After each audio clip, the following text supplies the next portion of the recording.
This talk is Going Beyond Coverage-Guided Fuzzing with Structured Fuzzing by Jonathan Metzman. But first, we have a few notes.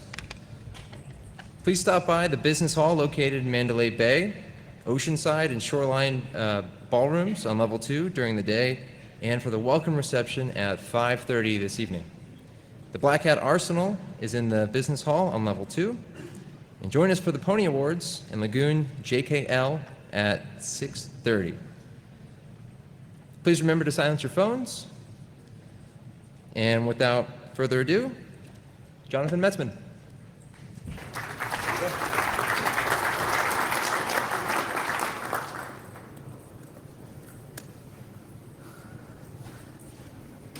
Hi, everyone. Thanks for coming to my talk. As I was introduced, I'm Jonathan Metzman, and I'm here to talk about how you can get more bugs out of coverage-guided fuzzing by adding structure awareness to your fuzzers.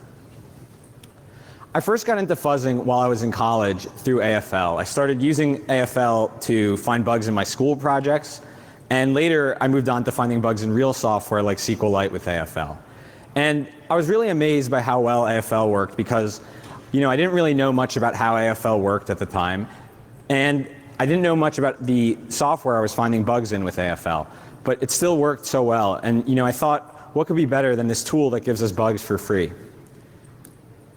So I think the answer to that has got to be structured fuzzing, otherwise I wouldn't be giving this talk. But unfortunately, structured fuzzing doesn't actually give you bugs for free. It forces you to think about the format that you're fuzzing, but because of that thought process and the effort you put into it, you'll end up finding more bugs. So let's fast forward a few years to when I started working at Google.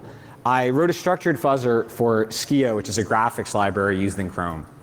And you could see part of the header file of that fuzzer on the screen. And so as you could probably guess, it took quite a bit of effort to write that fuzzer.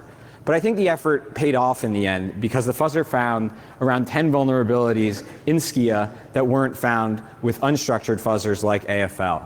So today I want to teach you more about this technique, structured fuzzing, and convince you why it's sometimes worth it to pay more when you could pay less. First, a little bit about myself. I work at Google mainly on fuzzing Chrome, but we also develop fuzzer tools that are used by other open source projects, and one of these is called OSS Fuzz, which thank you, Dino, for shouting us out during the keynote today.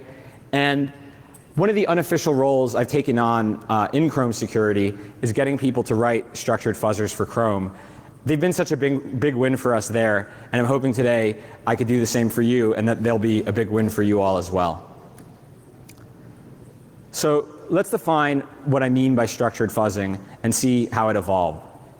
The first generation of fuzzers were completely black box. They knew nothing about the target that they were fuzzing, and they were also actually structure unaware, which means that they knew nothing about the format that they were supposed to be mutating or generating. So they were pretty rudimentary in that, and they were similar to piping bytes from devu random to like a Unix utility, just completely unaware. And now the next generation of fuzzers improved on the effectiveness of the first generation by being structure aware. They were still black box, but this was probably based on the realization that if you're fuzzing something like an HTML renderer, you're more likely to find bugs if you give it inputs that look something like HTML rather than just nonsense from devu random. Now, I think the current generation of fuzzers that most people are using are coverage-guided and unstructured. And this is the technique that AFL pioneered and has sort of sparked this fuzzing revolution that we're in currently. And the reason why AFL has had such a large effect in this technique as well is because unstructured fuzzing allows people to use it without actually understanding much about the format that they're actually fuzzing. But because it's coverage guided, the fuzzer generates progressively more interesting inputs, and that's why it's actually fairly good at finding bugs. Now, coverage guided fuzzing is such a big advance in fuzzing that I'm going to just assume we're talking about coverage guided fuzzing throughout the rest of the talk. And so I'm just going to refer to this as unstructured fuzzing. Now, I think the next generation of fuzzers will build off of these advances in coverage guided fuzzing, but they'll also be structure aware. And this is what I call structured fuzzing. And by being structured aware, I mean things like they won't do the sort of general purpose mutations that AFL does on inputs.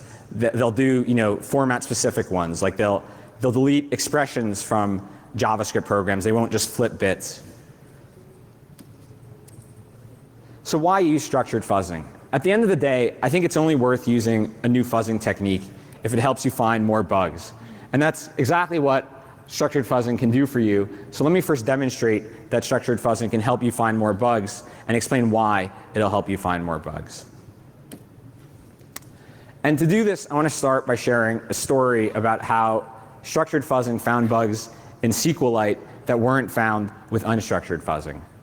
Now, I mentioned fuzzing SQLite in the earlier slides, or at least, one of the first projects I would fuzz with AFL was SQLite. And I'd guess that probably SQLite might be one of the most well-fuzzed projects in the world. One of the groups that fuzzes SQLite is actually my team at Google. We fuzz SQLite through OSS Fuzz, and we've been doing it for years through libFuzzer and AFL. And I'd say that over the years, we've probably thrown tens of billions of test cases at SQLite that were created by AFL and libFuzzer. So you would think that with all these attempts and all this time, AFL and libFuzzer would have found most of the bugs in SQLite. But obviously, that's not true. And we actually have, one of my coworkers actually last fall, Matthew Denton, wrote a structured fuzzer for SQLite. And this fuzzer would generate SQL statements to be executed by SQLite. And it immediately started finding vulnerabilities that weren't found by AFL and libFuzzer, including this heap overflow that you see on the screen. Now, that's just an anecdote, but we actually have data to support the use of structured fuzzing as well. In Chrome, probably around 50 vulnerabilities have been found using structured fuzzing in about the past 2 years. And some of these were cases like the previous one, where there was a unstructured fuzzer, and then the structured fuzzer sort of beat the unstructured fuzzer in finding bugs. But actually, there are other cases where structured fuzzing allowed a researcher to fuzz code that they couldn't fuzz with unstructured fuzzing. And I'll explain more about how that works later on. And although I'll only be discussing structured fuzzing in the context of like userland code and libFuzzer today, it's worth noting that outside of this context, there's a lot of data to support the use of structured fuzzing as well. I think the most notable of these is syscaller, which for those of you who haven't heard of it, is a structured fuzzing framework for the Linux kernel that has found, I think, over 1,000 vulnerabilities in just the past couple years. So why does structured fuzzing help you find more bugs? There are many reasons, but I think they all really boil down to the fact that structured fuzzing gives you, the researcher, more power to fuzz what you want. It lets you fuzz where you think the bugs are going to be. Let's see how this compares to unstructured fuzzing at a high level. So if we're fuzzing something like V8, which is Chrome's JavaScript engine, there's a range of possible places where bugs can occur. On one end of the spectrum, you've got bugs like parser bugs. And on the other end, you have things like JIT miscompiles, where you actually have to run JavaScript code to trigger those bugs. Now, what an unstructured fuzzer like AFL would do if you were using it to fuzz V8 is it would take JavaScript programs and it would pick random bytes in those programs and change them to arbitrary values. So if we have like an else keyword in our program, AFL might do something like add a 0 into the middle of our else keyword. And this is going to fail parsing, right? L0SE is not valid JavaScript code anymore. And this is sort of the problem with using unstructured fuzzing sometimes. So many of the test cases are going to fail parsing that while you might have an easy time finding these sort of parser bugs, you're going to have a much harder time finding these bugs that exist higher up the stack, at a higher level of abstraction. And so to focus on finding these bugs that live at this higher level of abstraction, we can, with structured fuzzing, we can constrain our input so that all of our inputs to the target obey certain constraints. So with the structured fuzzer, we can make it so that every test case we create is syntactically valid JavaScript. And so we can be sure that all of these end up getting executed. And this is basically what I mean by sort of fuzzing where you think bugs are. You're basically focusing the fuzzer's efforts on a certain subspace of the range of possible inputs that you think is most likely to trigger bugs. And it's also worth noting that in V8 in particular, and I think it's true for most programs, most bugs actually tend to live at these higher levels of abstraction and not just at the parsing level. So by doing this, we are really finding more bugs. Another way that controlling your input space with structured fuzzing can help with fuzzing efficiency is you can avoid fuzzing certain code that actually makes it harder to find bugs. And so recently I was writing a structured fuzzer that produced JavaScript code, and one of the problems this fuzzer had was it immediately started producing infinite loops. And we don't want to execute infinite loops when we're fuzzing a JavaScript engine like V8 because it's a huge waste of time. We'll never be able to reach code that comes after the infinite loop, and instead we'll just keep trying the same thing over and over again and expecting to find the bug. So the simple solution with structured fuzzing is, again, constraining the input space. So now, instead of just generating syntactically valid JavaScript, I'm only going to generate syntactically valid JavaScript where every loop is bounded. And this obviously solves the infinite loop problem that we have. And you can apply this to other sorts of issues you might face when fuzzing. So you could do the same to ensure that your JavaScript code doesn't throw any uncaught exceptions, for example. Now, I think the real power with structured fuzzing is not in just avoiding fuzzing certain things, but it's in making the fuzzer cover code that you want to be tested and you want to find bugs in. And a good example of this was a fuzzer I was recently writing for PDFium, which is Chrome's PDF reader. Now, the way I wrote this fuzzer was I would run the fuzzer for a little bit, then generate a coverage report using Klang's coverage tools, and see what code wasn't being covered. And so, as you can see on the slide, there's a coverage report that shows that the PDFium's barcode feature isn't being covered at all. And there's a simple reason for this. It's because I had no idea that PDFs actually support barcodes, that that's like a feature that they have. But apparently, it's actually a thing. So the solution here was just to basically expand the input space to get the fuzzer to produce PDFs that contain barcodes. And then I ran another coverage report afterwards and just confirm that I'm indeed covering the code I wanted to cover, the barcode feature. Now, this workflow is something you only really get with structured fuzzing. With an unstructured fuzzer, you could sort of get it by giving seed inputs and hoping that it can derive similar inputs from there. But it's not like a tight feedback loop like you have here. And here with structured fuzzing, you're almost becoming like part of the fuzzer, where you see code that isn't being covered, and you make a decision whether you think it's worth covering that code, and then you make the fuzzer cover that code. And that's a point I want to emphasize here, that we're making a trade-off with structured fuzzing where we're trading some of our time and effort in order to find more bugs. And you'll just have to decide if you think it's worth covering like one feature or another feature, or covering a feature more thoroughly, or maybe you can get bugs more cheaply by teaching the fuzzer about another feature. Like you'll notice I'm not covering the barcode feature fully in the second coverage report, and that's because I decided, hey, I could probably get more bugs by teaching the fuzzer about a new feature. I've already gotten bugs out of this barcode thing I did. The last way I'm going to cover that structured fuzzing can help you fuzz where you think bugs are is structured fuzzing can actually make it easier to fuzz code that doesn't just accept an array of bytes. So a good example of this that I want to use to illustrate this point is a fuzzer written by a coworker of mine, Ned Williamson. This fuzzer was for app cache, which is a Chrome feature. App cache had a number of APIs that the fuzzer was trying to find bugs in. And you'll notice that none of these APIs just accept a blob of bytes like unstructured fuzzers produce. And so there's also no place in Chrome where you could just shove in a blob of bytes and get these functions exercised. So what the fuzzer did was it structured each of its inputs so that each input represented a function call to make and the arguments to pass to those functions. Now, obviously, this input can't be directly used in fuzzing. There's nothing in Chrome that understands what this means. So the fuzzer also just had to interpret these inputs. So it says, if the input's telling me to call doRequest, I'm going to call doRequest and pass in the specified arguments. So to summarize why you should use structured fuzzing, you should use it because it'll help you find more bugs. And it can help you find more bugs because it gives you, the researcher, more power into fuzzing what you want, and also because it allows you to fuzz more things. In particular, it allows you to fuzz code that doesn't accept an array of bytes. Now that I'm done selling structured fuzzing to you all, I want to give you very practical advice on how you can write a structured fuzzer. And I'll cover 3 techniques that you can use for writing a structured fuzzer with libFuzzer. And libFuzzer, for those of you who don't know, is a coverage-guided fuzzer, much like AFL. It's probably the main fuzzer that we use in Chrome and OSS Fuzz.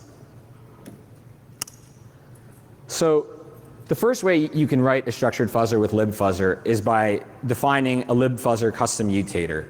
And these work pretty much as you might expect. You simply define this function, and libFuzzer, when mutating test cases, will call this function to mutate test cases rather than its default mutator. So if we're fuzzing JavaScript, instead of using the default mutator to do stupid things like bit flipping, we'll actually, libFuzzer will call your custom mutator that can do things like, parse the JavaScript, build an AST, and then do sort of like intelligent mutations. It's a lot of work, but this technique is pretty powerful. There's an easier way though, and that's where libprotobuf mutator comes in. libprotobuf mutator will actually handle mutation for you, and you only have to do work around there. So let me explain what I mean here. So libprotobuf mutator is a custom mutator for protobuf, just like the custom mutators we just discussed. And protobuf is a data format like JSON, but with types. And so what you can do, the insight here is you can use protobuf to define like a spec or schema for the inputs you want libFuzzer to mutate. So if you see on the slides, we have an add expression defined in protobuf. And in this simple case, we'll have 2 operands that are both integers. But protobuf is rich enough that you can make each operand, an int or a float, or an int float, or another expression even, It gives you the tools that you'd probably want in this case. So libprotobuf mutator will then create a test case based on this spec for you. And as we see here, we've got 2 operands, 10 and 9, and that's basically exactly what we intended. And so obviously, like we saw before, you can't feed this to anything unless it accepts protobuf, right? It's not useful for fuzzing something like V8. So what we do is we have our interpreter for this, and our interpreter here will just convert from this intermediate format into the target format JavaScript. We'll take both operands, convert them to strings, and add a plus sign in between them. libprotobuf mutator is extremely effective, and actually all of the fuzzers that I've covered today have used this technique. This includes everything from like the Skia fuzzer to the app cache fuzzer, which the app cache fuzzer actually was used in a used in an exploit that had a sandbox escape and everything. So completely owning Chrome with the vulnerability found by the app cache fuzzer. And actually, the protobuf mutator was again used by my coworker Ned to find the vulnerability in the iOS kernel that was used in the iOS, I think 12.2 jailbreak. So you can use it to find some pretty nice bugs, and it's sort of the technique I'd recommend in most cases for writing a structured fuzzer. The last option you have is one that's like a pretty exciting area more for future work, but I don't have fantastic results from it so far, so I'll just sort of explain it and maybe give some tips on how you might be able to do it. Now, imagine you have a black box fuzzer, basically something like a Python script that can mutate HTML files that you then feed to Chrome and try and get crashes. You could convert this into a libFuzzer custom mutator to add the power of coverage-guided fuzzing to this black box fuzzer that you have. And so some of the challenges that you might encounter when doing this that you might have to overcome are, if you imagine how this fuzzer works, you'll have a corpus of test cases, and your fuzzer will pick one at random, mutate it, and that gets fed to your target. Now, if it were a custom mutator, what would happen is there's pretty much the same, but there's a last step at the end where a test case will be added back to the corpus. And this could present a problem for some fuzzers because they can't actually mutate their own output sometimes. They're not used to be running in a kind of loop. I was recently converting a font mutator into a libFuzzer custom mutator. And the problem there was, this font mutator would parse what expected to be semi-valid fonts and mutate them, and that I would then feed to the target. Well, once it was mutated, it sometimes wouldn't be able to parse those mutated outputs again. So in that case, you could just sort of fall back to the libFuzzer's default mutator, or even maybe improve your mutator. The other problem you might have to overcome is sometimes these tools aren't written to be fast enough to run in this coverage-guided fuzzing loop.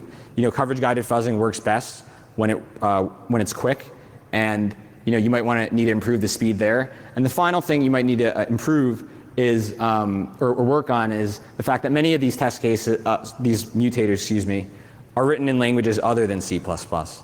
And to call it from a custom mutator, you need to use whatever language the fuzzer's written in. It probably has some interface, like maybe JNI, for calling that code from C++. So to summarize how you can write a libFuzzer how you can write a structured fuzzer using libFuzzer, your first option is to use a libFuzzer custom mutator. Your second option, and it's the one I recommend in most cases, is to use libprotobuf mutator. And the third thing you can do, which is pretty exciting, is taking an existing black box fuzzer you have and converting it to a libFuzzer custom mutator to get the power of coverage-guided fuzzing added to your fuzzer. So to summarize what we went over in this talk, you should use structured fuzzing because it'll help you find more bugs. More bugs is really the bottom line here. And to write a structured fuzzer with libFuzzer, you can use either libFuzzer's custom mutator feature or libprotobuf mutator. I have some links at the end of the slides if anyone wants to check the slides afterwards and do further reading. And I'll take questions now if anyone has them. Can you go up to the microphone and ask there? Thank you.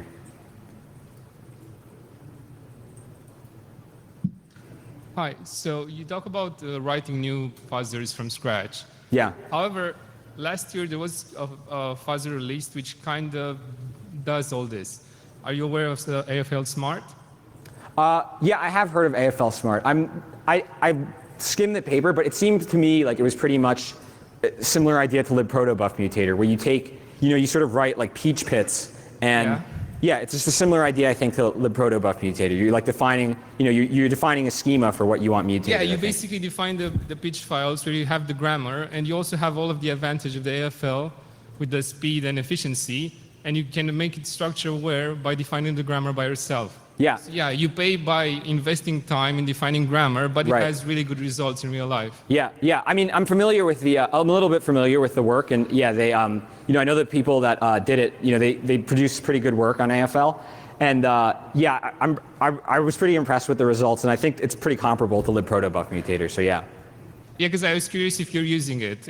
We're not using it, but I'm currently exploring ways to do this better, and so that's definitely one of the things I'm going to be looking at. Yeah, because I mean, protobuf isn't like a it wasn't designed for making fuzzer grammars, right?